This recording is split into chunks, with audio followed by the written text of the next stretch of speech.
Je m'appelle Alejandra, j'ai 34 ans et je suis assise dans un tribunal de la famille en regardant mon mari, avec qui j'ai été mariée pendant 8 ans, rire pendant qu'il signe les papiers du divorce. Mauricio a toujours pensé que j'étais juste sa femme trophée, sans ambition personnelle.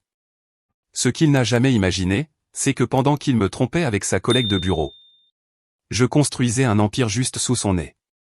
Le juge est sur le point de lire ma déclaration financière et j'ai hâte de voir cette expression arrogante disparaître de son visage. Mais avant de te raconter comment ce sourire hautain s'est complètement effondré, dis-moi d'où tu me regardes et n'oublie pas de liker et de t'abonner. Surtout si un jour tu as dû te défendre alors que personne ne s'y attendait. J'étais une fille d'un petit village au Jalisco qui a déménagé à Mexico pour faire des études à l'université. Avec de grands rêves et un sac à dos rempli d'espoir. J'ai étudié le design graphique et j'étais décidé à réussir dans la grande ville. Malgré mes origines modestes, mes parents m'ont appris la valeur du travail dur et de l'épargne. Ces leçons m'ont servi plus tard d'une façon que je n'aurais jamais imaginée. J'ai rencontré Mauricio lors d'un dîner caritatif pour un hôpital pour enfants. J'étais là parce que j'étais bénévole pour faire leurs affiches et documents promotionnels. Lui, comme je l'ai appris plus tard, y allait juste parce que ça servait à son image. Mauricio venait d'une famille riche et ancienne, travaillait comme banquier d'investissement. Et avait cette assurance que seul quelqu'un qui n'a jamais eu à se soucier de l'argent peut avoir. « Tu n'as pas l'air d'être d'ici », furent ses premiers mots pour moi. Maintenant, je comprends que c'était à la fois une insulte et un aperçu de ce que serait toute notre relation. Mais à ce moment-là, son sourire charmeur et son attention m'ont fait ignorer ce drapeau rouge. Notre histoire d'amour a été un tourbillon. Mauricio m'emmenait dans des restaurants où il n'y avait pas de prix sur les menus. Des week-ends à New York juste pour le plaisir. Et il m'a fait découvrir un style de vie que je n'avais vu que dans les films. Il semblait parfait, attentionné, réussi, et apparemment amoureux de moi. Malgré mes origines simples. Je gagnais un petit salaire comme jeune graphiste dans une agence de marketing. J'adorais mon travail, les défis créatifs, la satisfaction de voir mes créations dans la vraie vie. Mais pour Mauricio, ce n'était qu'un petit boulot. Il me disait souvent que je n'avais pas besoin de travailler. Pourquoi te fatiguer pour quelques centimes alors que je peux tout te donner? Disait-il, sans comprendre que pour moi, mon travail était plus que de l'argent. C'était mon identité, mon indépendance. Il m'a demandé en mariage 6 mois après notre rencontre, dans un restaurant chic avec vue sur la ville. La bague était énorme, le champagne très cher. Et le moment si bien préparé que plusieurs clients ont applaudi. C'était comme un conte de fées. J'ai dit oui sans hésiter. Le mariage était petit mais élégant. À mon goût, malgré que sa famille ait insisté pour une grande fête avec des centaines d'invités. Maintenant que j'y pense, c'était l'une des rares fois où je suis resté ferme face aux attentes des Shannon. Car oui, son vrai nom de famille était Shannon. Un mariage modeste pour une fille modeste. A dit sa mère Elvira avec un sourire crispé qui n'a jamais atteint ses yeux. Ce fut la première fois que j'ai senti clairement comment sa famille me voyait. Comme quelqu'un de pas assez bien pour leur fils. Après la lune de miel aux Maldives, on a emménagé dans l'appartement luxueux de Mauricio à Polanco. Tout était minimaliste, hors de prix et froid, exactement comme sa famille. J'ai essayé de rendre l'endroit plus chaleureux avec des photos, des tableaux colorés, des objets personnels.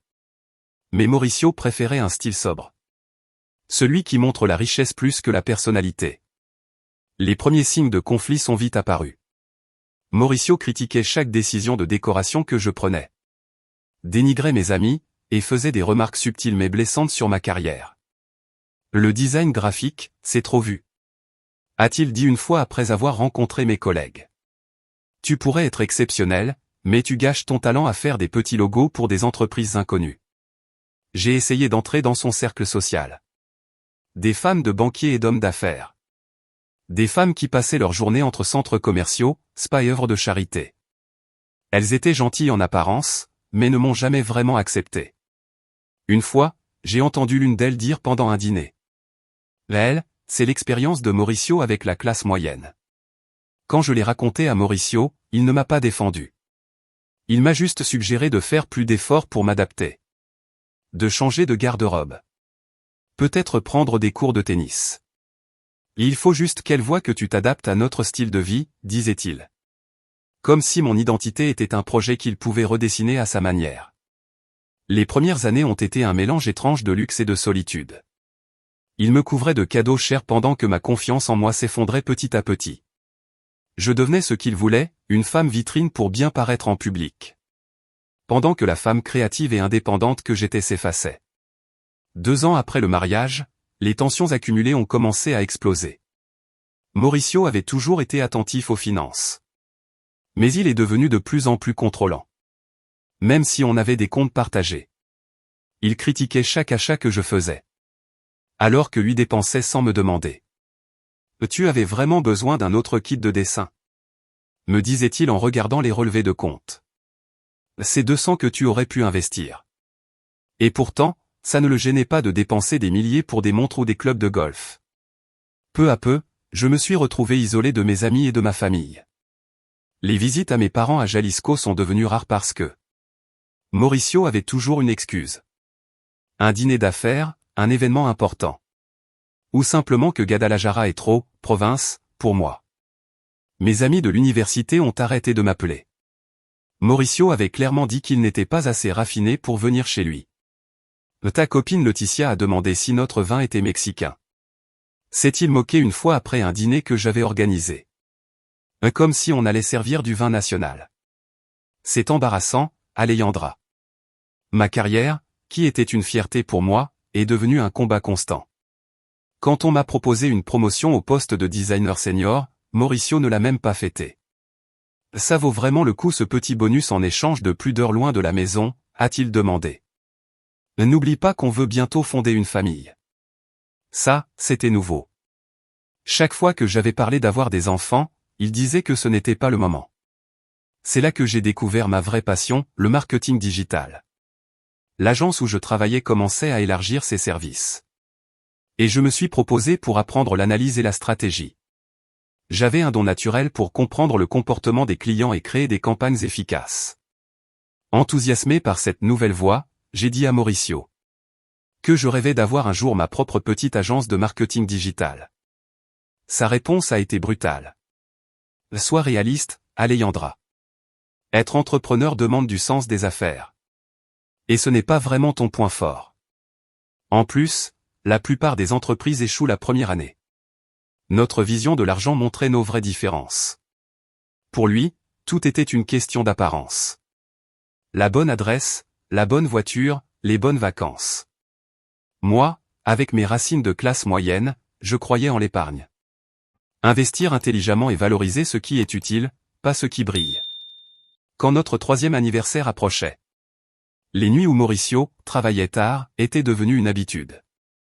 Un client important, la volatilité du marché, les rapports trimestriels. Les excuses étaient nombreuses, mais son absence constante. La plupart des soirs, je dînais seul, je dormais seul.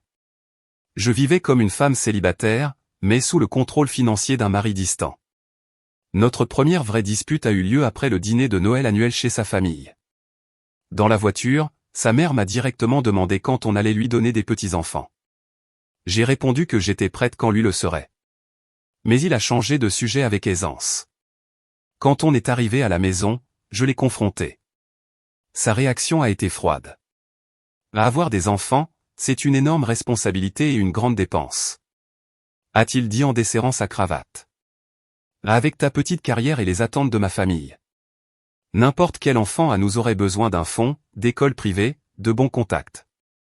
On n'est pas encore prêt financièrement. On n'est pas prêt, ai-je demandé, confuse. Mauricio, tu gagnes plus d'1 million par an. Ta famille est riche depuis des générations. Qu'est-ce qu'on attend? Sa réponse a été révélatrice. Mon argent n'est pas le problème. C'est toi qui n'es pas encore bien établi. Qu'est-ce que toi, tu pourrais offrir au futur d'un enfant? Ces mots m'ont brûlé comme de l'acide. Pendant des semaines, son mépris envers mon travail qu'il avait même appelé un salaire de blague lors d'une autre dispute. Est resté comme une blessure ouverte. C'est alors que j'ai décidé que j'avais besoin d'indépendance financière. Pas seulement pour moi, mais pour ma santé mentale. Cette semaine-là, j'ai ouvert un compte bancaire dans une autre banque. J'ai demandé qu'une petite partie de mon salaire soit versée dessus. Pas assez pour qu'ils s'en rendent compte s'ils vérifiaient nos comptes communs. Mais suffisant pour commencer à bâtir quelque chose à moi. En parallèle, j'ai commencé à me former sur les finances personnelles. J'ai lu des livres sur l'investissement, pris des cours gratuits en ligne sur la gestion d'entreprise. Et je me suis abonné à des newsletters sur l'entrepreneuriat. Je faisais tout ça en navigation privée. Je ne pouvais pas laisser de traces numériques qu'il pourrait découvrir. La femme qui un jour s'était laissée séduire par des dîners luxueux et de grands gestes commençait à se réveiller et à tracer doucement sa route vers la sortie. Pendant que Mauricio continuait ses voyages d'affaires et ses dîners avec des clients. Moi, je posais les bases de mon indépendance. Avec mes économies en hausse, j'ai créé une petite entreprise, Alejandra Guzman Solutions Digital. J'ai mis en ligne un site web professionnel avec mon portfolio et mes services. Mon premier défi, c'était de trouver du temps pour travailler sans que Mauricio le sache. J'ai transformé la chambre d'amis, presque jamais utilisée, en bureau. Je lui ai dit que c'était pour faire du freelance, histoire d'apporter un peu d'argent en plus à la maison. Il n'y a pas vraiment prêté attention. Pour lui, tout ça, ce n'était qu'un passe-temps. Tant que ça n'interfère pas avec nos obligations sociales, m'a-t-il averti sans s'y attarder. Ma première cliente est arrivée par hasard dans un café du quartier. J'ai entendu Sofia Alvarez, une boulangère traditionnelle, se plaindre du coût élevé des agences marketing. Je ne peux pas payer 5000 pesos pour une campagne. Mais les chaînes de magasins me tuent, disait-elle au serveur. Je me suis approché, je me suis présenté, je lui ai parlé de mon expérience. Et je lui ai proposé de l'aider pour une fraction du prix, à condition que je puisse l'ajouter à mon portfolio. Sofia a accepté, et les résultats ont dépassé toutes les attentes. Son activité sur les réseaux sociaux a augmenté de 300%. Et une campagne de mai bien ciblée lui a permis d'obtenir de nouveaux contrats de traiteur pour des entreprises. Ce changement a été si visible que Sofia m'a recommandé à d'autres petits entrepreneurs. En plus, elle est devenue une vraie amie. Ce que je n'avais pas ressenti depuis longtemps. Elle était authentique, travailleuse et elle reconnaissait mes talents. Comme Mauricio ne l'avait jamais fait. « Tu as un don, Hale », m'a-t-elle dit un après-midi. « Tu comprends ce qui rend un commerce unique, et tu sais le transmettre aux clients. » Je travaillais la nuit quand Mauricio n'était pas là. J'ai transformé notre dressing en petit studio improvisé pour passer mes appels clients. J'utilisais de vieilles couvertures d'université pour insonoriser la pièce. Chaque nouveau client était un mélange d'euphorie et de peur. Euphorie parce que l'entreprise grandissait. Peur parce que s'il découvrait tout, il y aurait une grosse confrontation. J'ai fait des erreurs. J'ai demandé trop peu pour des projets complexes. J'ai promis des délais que je ne pouvais pas respecter. Mais j'ai appris. Chaque client m'a appris quelque chose sur le business, sur poser des limites, sur la valeur de mon travail. J'ai investi mes gains dans l'essentiel, logiciel, matériel, licence. Parfois je cachais les dépenses dans les achats domestiques. D'autres fois je payais en liquide. En un an, ma liste de clients s'est agrandie grâce au bouche à oreille. Au lieu de dépenser l'argent gagné, je le réinvestissais dans l'entreprise. Et je commençais aussi à épargner pour des investissements futurs. Mauricio ne se doutait de rien. Il pensait que ma confiance retrouvée venait du fait que je m'étais enfin adapté à son monde. Pas de ma réussite professionnelle. Le moment où tout a changé, c'est quand j'ai travaillé avec une créatrice de bijoux locale. Ses ventes ont explosé après une campagne que je lui ai conçue. Au point que son histoire a été publiée dans un magazine pour entrepreneurs. J'ai dû refuser que mon nom soit mentionné pour des raisons de confidentialité. Mais ce succès m'a donné de la crédibilité auprès de clients plus importants. Grâce à Sofia, j'ai rencontré Nathalie Hakim, une femme d'affaires qui avait vendu sa première start-up pour plusieurs millions. Et qui lançait un nouveau projet. Au début, elle m'a engagé pour un petit boulot. Mais elle est vite devenue une cliente fidèle et même une mentor. Mais tu ne fais pas payer assez pour ce que tu sais faire. M'a-t-elle dit un jour en regardant mes tarifs. Triple tes prix, tu verras que les gens te prendront plus au sérieux. Et elle avait raison. En augmentant mes tarifs, je n'ai pas perdu de clients. Au contraire, j'ai attiré des entreprises plus sérieuses prêtes à payer pour de la qualité. Natalia m'a aussi introduite au monde de l'investissement, au-delà du simple livret d'épargne. L'argent qui dort perd de sa valeur, m'a-t-elle expliqué. Et il faut le faire travailler. Sous ses conseils, j'ai commencé à investir stratégiquement dans des startups technologiques. Dont sa propre nouvelle entreprise spécialisée dans l'intelligence artificielle pour petites entreprises. J'ai commencé avec de petits montants, mais à mesure que mon entreprise grandissait. Mon portefeuille d'investissement aussi. Voir mon business et mes investissements s'épanouir était grisant. Pour la première fois depuis que j'avais rencontré Mauricio, je me sentais vivante. Pleine de but, indépendante. Je construisais quelque chose de précieux par moi-même. Pendant tout ce temps, je gardais la façade de l'épouse parfaite de Mauricio.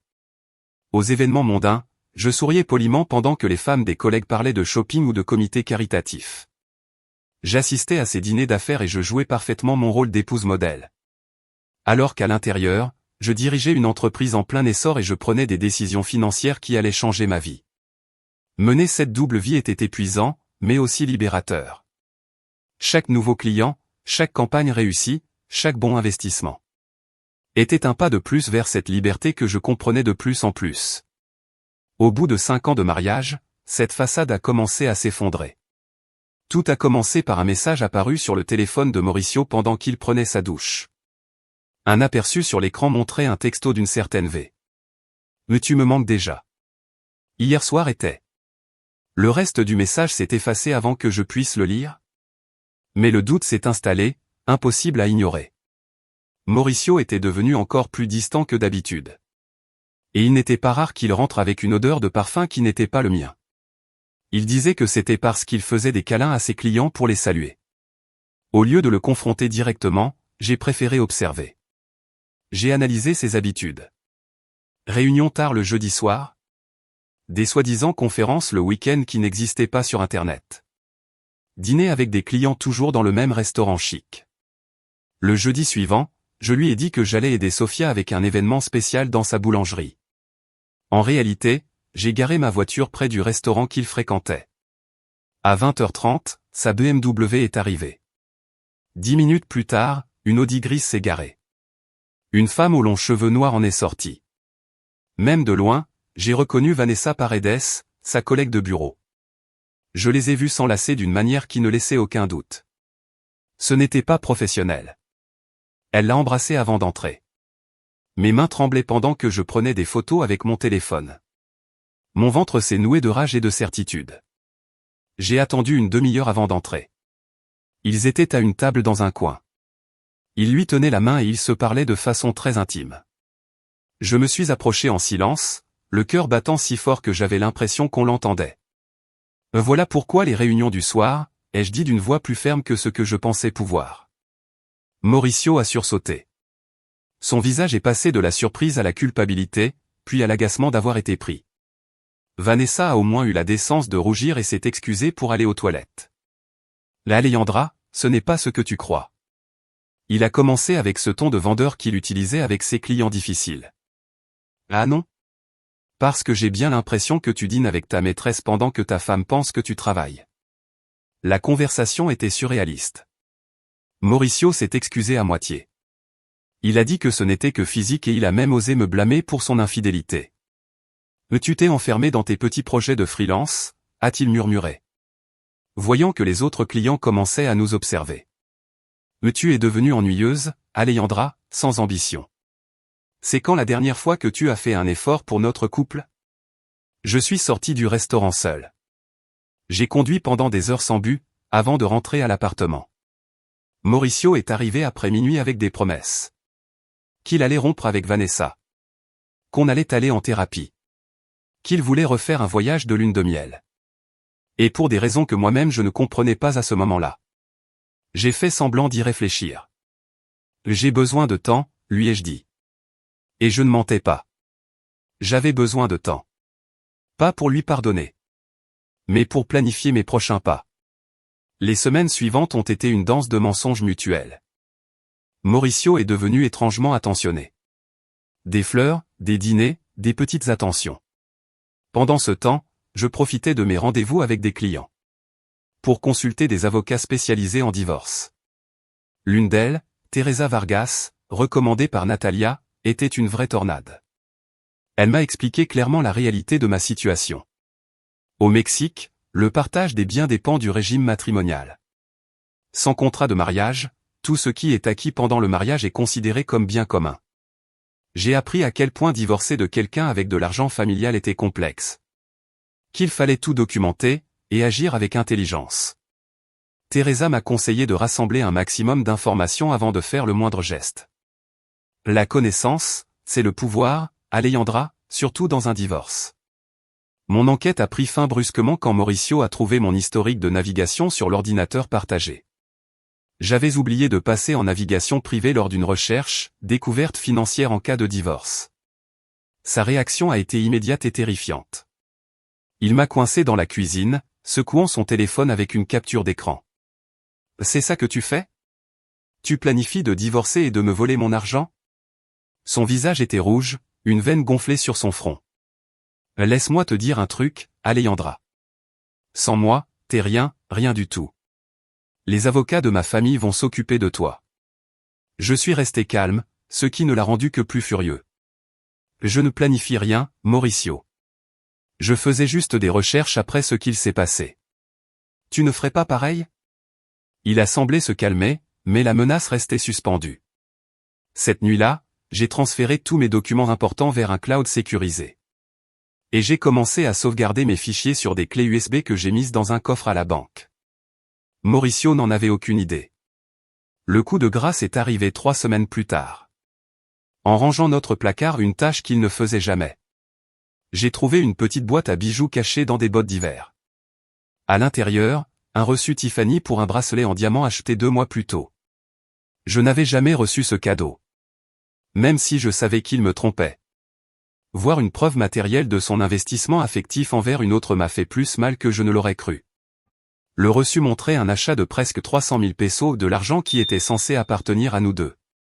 Avant même de pouvoir digérer cette nouvelle trahison. J'ai entendu la porte d'entrée s'ouvrir. Des voix. Des rires. Mauricio et une femme. Je suis resté figé dans le placard. Ils sont entrés dans la chambre.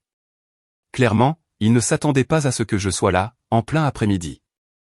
Je suis sorti et je les ai trouvés enlacés au pied du lit qu'on avait partagé pendant 5 ans. « Alejandra » a dit Mauricio sans même se détacher de Vanessa. « Tu étais censé être au travail. » J'ai pris ma journée, ai-je répondu, étonné moi-même de mon calme. J'aurais clairement dû appeler avant. La suite ne ressemblait pas aux scènes dramatiques des films. Mauricio a été froid et direct. « Bon, au moins on évite une discussion gênante », a-t-il dit en remettant sa cravate. « Je veux divorcer, Alejandra. Vanessa et moi avons des projets. » Il parlait avec une assurance totale, comme s'il contrôlait tout. Il m'a, généreusement, proposé de garder mes affaires personnelles. Et un petit fonds pour recommencer à zéro. L'appartement, les investissements, même l'art qu'on avait choisi ensemble, tout resterait à lui. « Mes avocats te contacteront », a-t-il conclu, étonné que je ne pleure pas, que je ne supplie pas. « Tu devrais chercher un autre endroit où dormir dès ce soir. » En fait, ai-je répondu. Comme c'est encore légalement ma résidence, je vais rester ici. Vous pouvez aller à l'hôtel. Son visage s'est durci. Vanessa l'a pris par le bras. Viens, Mauricio, on réglera ça plus tard. Avant de partir, il s'est retourné une dernière fois.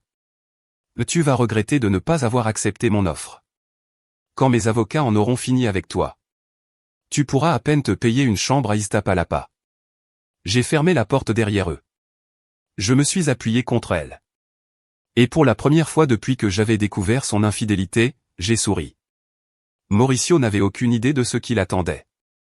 Le lendemain, il est revenu chercher la majorité de ses affaires. Moi, j'ai changé les serrures le jour même. Peut-être pas totalement légal, mais j'avais besoin de temps. Pour documenter tous les biens avant qu'il ne tente d'en emporter d'autres.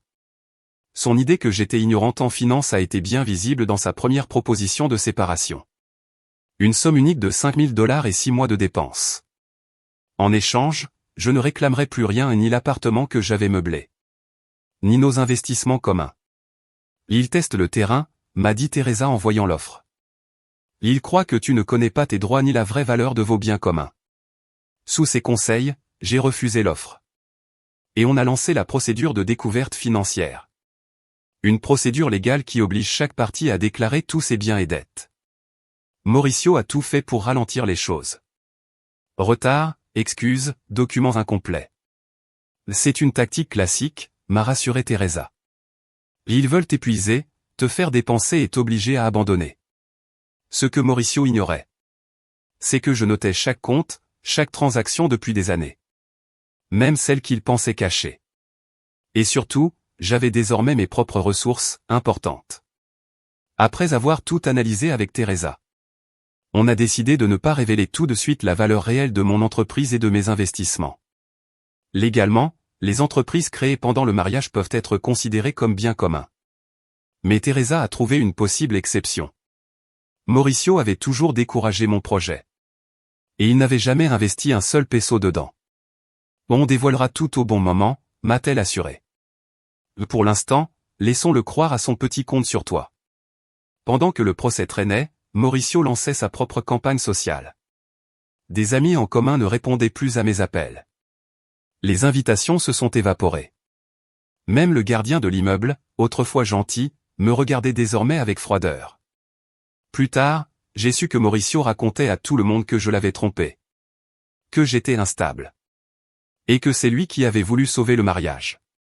Dans les cercles où son nom de famille avait du poids, sa version a été crue sans question. Cet exil social m'a fait plus mal que je ne le pensais. Des gens avec qui j'avais partagé des dîners, des fêtes, des secrets, ont disparu de ma vie sans même écouter ma version. Tous, sauf Sofia et Natalia, qui sont restés à mes côtés. Ceux qui croient les ragots sans écouter les deux versions ne méritent pas ton énergie, m'a dit Sofia un soir, entre deux cupcakes dans sa boulangerie. Concentre-toi sur ta nouvelle vie, pas sur celle que tu as perdue. Les tentatives de Mauricio pour m'intimider se sont intensifiées. Quand il a compris que je n'accepterais pas son offre soi-disant généreuse, il a commencé à m'appeler le soir avec des menaces voilées. Je vais m'assurer que tu ne retravailles jamais dans cette ville, disait-il d'une voix basse pleine de poison. Il a même insinué qu'il allait dénoncer mon entreprise au fisc pour fraude. Mais je n'avais rien à craindre. Mes finances étaient documentées dans les moindres détails. Sa famille aussi s'est mise à faire pression. Sa mère, Elvira, m'a appelé avec ce ton condescendant qu'elle maîtrisait si bien. On a toujours su que tu n'étais pas faite pour Mauricio, m'a-t-elle lâché sans détour. Mais on t'a accepté parce qu'il t'avait choisi. Ne rends pas les choses plus dures. Accepte ce qu'on t'offre et pars avec dignité. Je suis resté calme, une compétence que j'avais perfectionnée. Lors de tous ces dîners de famille où on me regardait de haut. Merci de votre inquiétude, Madame Elvira, ai-je répondu. Je vais suivre les conseils de mon avocate. L'arrogance de Mauricio a fini par se retourner contre lui. Pensant que je n'avais pas les moyens de mener une longue bataille, il a commis des erreurs graves. Il n'a pas déclaré des comptes aux îles Caïmans, sur lesquels j'avais des preuves. Il a sous-estimé la vraie valeur de ses investissements. Il a affirmé que certaines pièces de joaillerie étaient à lui seul, alors qu'elles nous avaient été offertes à tous les deux. Teresa a documenté chaque mensonge avec une précision chirurgicale, bâtissant un dossier qui finirait par ruiner sa crédibilité devant le juge. Pendant ce temps, mon entreprise explosait pendant la séparation. Une campagne que j'ai conçue pour une chaîne régionale de restaurants est devenue virale. Publiée dans des revues spécialisées. J'ai dû refuser les interviews en évoquant des raisons personnelles. Mais la reconnaissance pro m'a apporté une vague de nouveaux clients. Le grand tournant est arrivé quand j'ai signé un contrat avec une chaîne nationale de magasins de vêtements, pour renouveler toute leur stratégie numérique. Un contrat à 6 chiffres qui a fait de mon entreprise bien plus qu'un succès. Elle est devenue exceptionnelle. J'ai embauché 3 personnes, loué un petit bureau et j'ai commencé à refuser des clients dont les valeurs n'étaient pas compatibles avec celles de ma société. Tout cela se passait pendant que Mauricio et ses avocats continuaient à me décrire dans les documents juridiques, comme une simple graphiste freelance aux revenus incertains, entièrement dépendante de son soutien financier. Son image de moi, la fille de campagne éblouie par son argent, était tellement ancrée qu'il ne pouvait pas concevoir que j'ai réussi sans lui. La veille de l'audience finale, je me suis assise seule dans l'appartement, qui, malgré tout, ne m'avait jamais semblé vraiment être le mien. Je me suis rappelé qui j'étais en arrivant dans cette ville, qui j'étais devenu en chemin, et qui j'étais maintenant. Il y a 5 ans, j'aurais tout fait pour plaire à Mauricio. Sa trahison, aussi douloureuse fut-elle, m'a obligé à retrouver ma force, mon ambition, ma dignité. J'ai préparé une petite valise. Peu importe ce que le juge allait décider. Je ne passerai pas une nuit de plus dans ce lieu où mon mariage s'était effondré. Mon nouvel appartement à Santa Fe était déjà prêt. Je l'avais acheté à travers une société à responsabilité limitée, dont Mauricio n'avait aucune connaissance. Je l'avais moi-même meublé avec des choses choisies pour leur beauté et leur chaleur, pas pour leur apparence dans les magazines de décoration. Quand j'ai fermé la valise, un message est arrivé sur mon téléphone. C'était Natalia. Souviens-toi de qui tu es demain, pas de celle qu'il a voulu que tu sois. Je me suis accroché à ces mots, en me préparant à affronter l'acte final de mon mariage avec Mauricio Santos. Le matin de l'audience, le ciel était clair et frais. J'ai mis un tailleur bleu marine, simple mais ferme. Je ne portais qu'un seul bijou, un petit pendentif en diamant que Sofia et Natalia m'avaient offert pour célébrer le premier anniversaire de mon entreprise. Ton diamant d'indépendance, comme elle l'appelait. Je suis arrivé au tribunal une demi-heure à l'avance, comme Teresa me l'avait conseillé. Mauricio était déjà là, impeccable dans un costume gris foncé sur mesure. À ses côtés, son avocat, Maître Lorenzo Bravo. Associé principal dans l'un des cabinets les plus puissants de la ville. Connu pour négocier des accords qui favorisaient toujours ses clients riches. Mauricio m'a souri en me voyant et s'est penché pour murmurer quelque chose à Lorenzo. Tous deux ont ri. Sa confiance était si forte qu'on aurait dit qu'il croyait que cette audience n'était qu'une simple formalité avant sa victoire inévitable. Teresa est arrivée quelques instants plus tard. Elle portait un tailleur couleur bordeaux qui tranchait avec le gris du bâtiment. Contrairement à Lorenzo et sa suite d'assistants, elle travaillait seule. Mais elle dégageait cette assurance tranquille qui m'avait séduite dès notre première rencontre. Prête, m'a-t-elle demandé, avec un regard neutre qui ignorait les curieux. Plus que prête, ai-je répondu. La salle de la juge Magdalena Torres imposait le respect par sa sobriété. La juge, une femme d'environ 60 ans, cheveux foncés avec des mèches grises et des yeux perçants, était connue pour son sens de la justice et sa tolérance zéro pour les manipulations ou les excès émotionnels. Quand l'audience a commencé, Mauricio a livré une performance digne d'un prix. Il s'est présenté comme un mari dévoué ayant soutenu la modeste carrière de sa femme, et qui n'avait reçu en retour que de l'ingratitude et des demandes exagérées. Je veux seulement une solution équitable, votre honneur, dit-il d'un ton bien contrôlé, exprimant une déception mesurée. J'ai offert à Madame Guzman un accord généreux, qui lui permettrait de maintenir un style de vie confortable pendant qu'elle relance sa carrière. Lorenzo a présenté sa version des faits. Il a soutenu que la fortune familiale de Mauricio était un bien propre. Il a minimisé mes contributions et affirmé que l'appartement, payé principalement avec ses revenus, devait rester exclusivement à lui. Durant toute sa plaidoirie, je suis resté impassible. Aucune réaction, aucune larme. La juge me regardait parfois, sans laisser transparaître ses pensées. Quand est venu le moment de signer l'acte de divorce, qui mettait fin officiellement à notre statut marital, en attendant la répartition des biens, Mauricio l'a signé avec théâtralité. Il a tracé une signature élégante, a laissé échapper un petit rire, et a rangé son stylo main blank avec un air victorieux. En repassant près de moi, il m'a murmuré. Profite bien de ton retour dans la petite chambre chez tes parents. La présentation de Teresa a commencé avec méthode, sans drame, contrastant avec les effets de scène de Lorenzo. Elle a exposé les mensonges financiers de Mauricio pendant le mariage, les comptes cachés, les cadeaux faits à Vanessa, et son comportement de contrôle économique. À votre honneur, dit Teresa d'un ton ferme. Monsieur Santos n'a pas divulgué tous les biens conjugaux, comme l'exige la loi de cet État. Elle a présenté des documents avec des dates, numéros de compte et montants estimés. Mauricio s'agitait sur sa chaise. Son sourire confiant s'effaçait à chaque document que Teresa ajoutait au dossier. Lorenzo a demandé une pause. La juge a refusé. Je préfère continuer, maître. Ces biens non déclarés m'intéressent particulièrement. L'atmosphère est devenue tendue. Teresa a poursuivi avec une précision chirurgicale, déconstruisant chaque omission de Mauricio. La juge fronçait les sourcils de plus en plus à mesure qu'elle examinait les preuves. En plus, poursuivit Teresa, nous demandons que le tribunal considère le patrimoine personnel de Madame Guzman, établi pendant le mariage sans aucune contribution de Monsieur Santos. C'était le moment qu'on avait tant préparé. L'expliquez-vous, maître, demanda la juge Torres en regardant au-dessus de ses lunettes. Madame Guzman a fondé une entreprise de marketing digital pendant le mariage. Monsieur Santos non seulement n'y a pas contribué, mais il l'a constamment rabaissé, comme le montrent ses messages. Teresa a montré des courriels et messages où Mauricio qualifiait mon entreprise de petit jeu, de passe-temps, et se moquait de mes ambitions. Pour la première fois, la juge s'est adressée à moi. Madame Guzman, avez-vous remis au tribunal les informations complètes sur cette entreprise? Pas encore, votre honneur, mais tout est prêt. Teresa a remis au greffier une enveloppe scellée contenant ma déclaration financière complète, que nous avions gardée secrète jusqu'à ce moment précis. Je demande que le tribunal l'examine avant de décider de la répartition des biens. Très bien, dit la juge. Elle a ouvert l'enveloppe. Un silence profond a envahi la salle. Son regard s'est légèrement levé en lisant.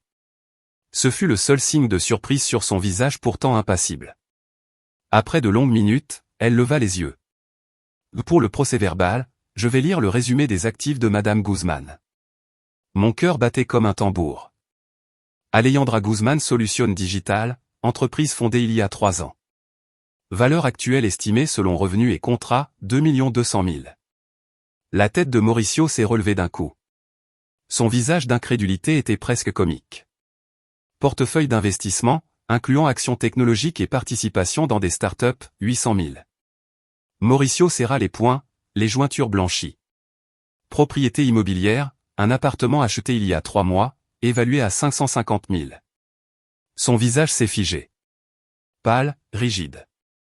Actifs totaux, 6 950 000, conclut la juge. Un silence de mort régna dans la salle. Mauricio me regardait comme s'il voyait une inconnue et d'une certaine façon, c'était le cas. Pour la première fois, j'ai ressenti du soulagement. Pas de fierté. Pas de vengeance. Juste la paix de voir que la vérité éclatait enfin. Monsieur Santos, dit la juge. Souhaitez-vous modifier l'une de vos déclarations précédentes concernant la dépendance économique de votre épouse? Mauricio ne répondit pas. Lorenzo se leva. À votre honneur, nous n'avions pas connaissance de ces actifs. Nous plaidons que, puisqu'ils ont été générés pendant le mariage. Monsieur Santos a droit à une part équitable. Teresa sourit, confiante. Je renvoie le tribunal au paragraphe 23 du contrat prénuptial signé par les deux parties. C'était notre atout caché. Des années plus tôt, en relisant le contrat, Teresa avait repéré une clause ajoutée par les avocats de Mauricio eux-mêmes. Elle stipulait que toute entreprise fondée par l'un des conjoints pendant le mariage, sans investissement de l'autre, resterait la propriété exclusive de son créateur. En cas de divorce. La clause censée protéger Monsieur Santos, expliqua Teresa, protège également Madame Guzman, dont l'entreprise a été construite sans aucune participation ni soutien de sa part.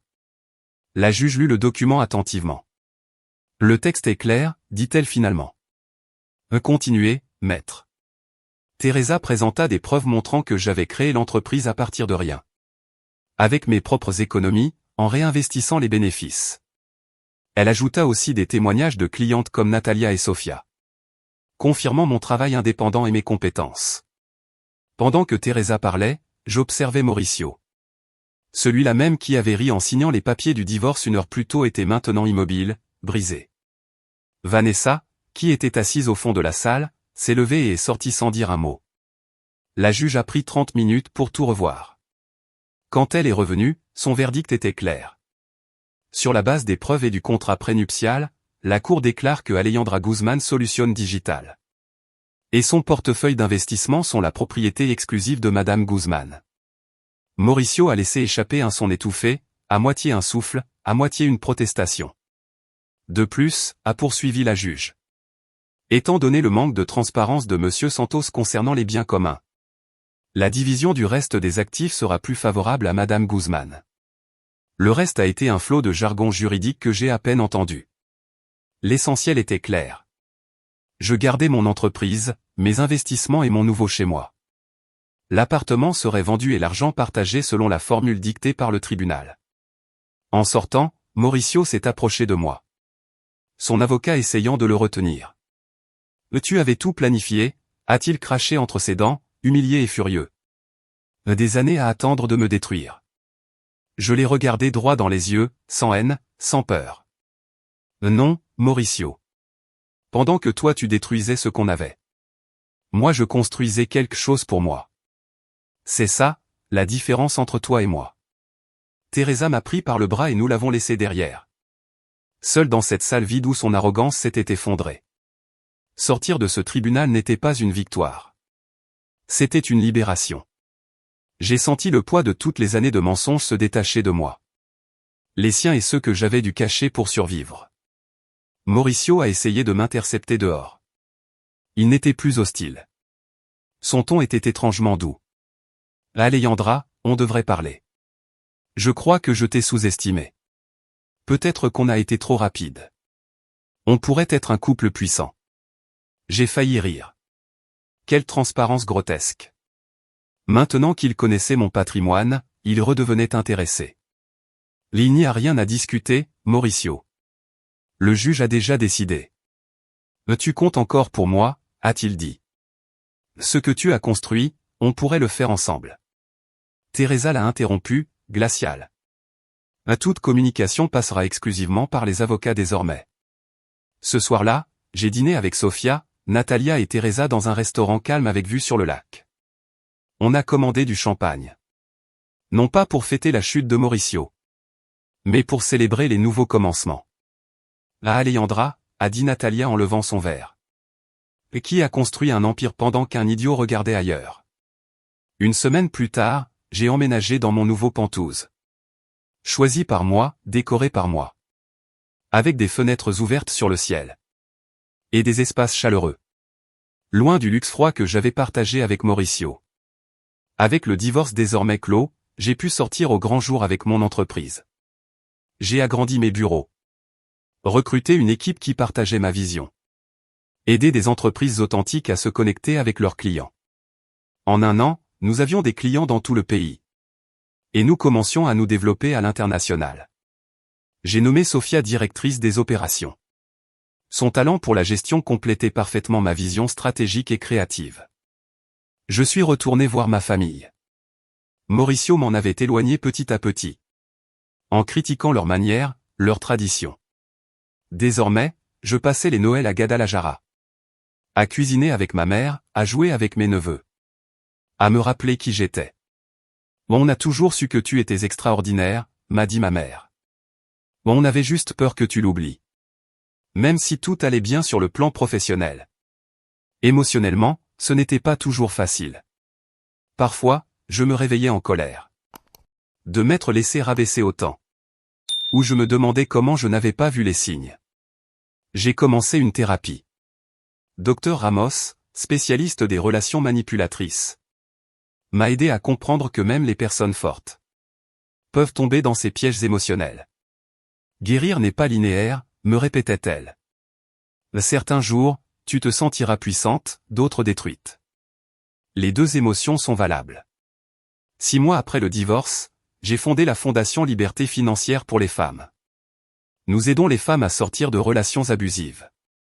Et à obtenir une indépendance économique. Bourse, mentorat, ateliers pratiques sur l'argent et l'entrepreneuriat. Mon histoire est devenue un témoignage dans des forums de femmes entrepreneurs. L'indépendance financière, ce n'est pas que de l'argent, disais-je. C'est la liberté de décider par toi-même. Pas par besoin ni par peur. 1 an après le jugement du divorce. J'ai croisé Mauricio lors d'un gala. Il était avec une nouvelle compagne. Ce n'était pas Vanessa. Il m'a salué d'un ton doux. Tu es superbe, Alejandra. J'ai entendu dire que ton entreprise faisait des choses incroyables. C'est exact, ai-je répondu simplement. Après une pause gênante, il a admis. Je n'ai jamais vu ton potentiel. J'étais tellement concentré à te modeler. Que je n'ai jamais su qui tu étais vraiment. Je l'ai regardé. Et je n'ai ressenti ni haine, ni amour. Seulement une compassion distante. Pour quelqu'un qui mesurait la valeur humaine avec une règle aussi pauvre. J'espère que tu trouveras ce que tu cherches, Mauricio. Ce soir-là, une fois rentré chez moi. J'ai repensé à tout ce que j'avais vécu. Ce qui avait semblé être une humiliation finale. Sa trahison, son mépris. avait été l'étincelle qui m'avait sauvé. Il avait voulu me jeter.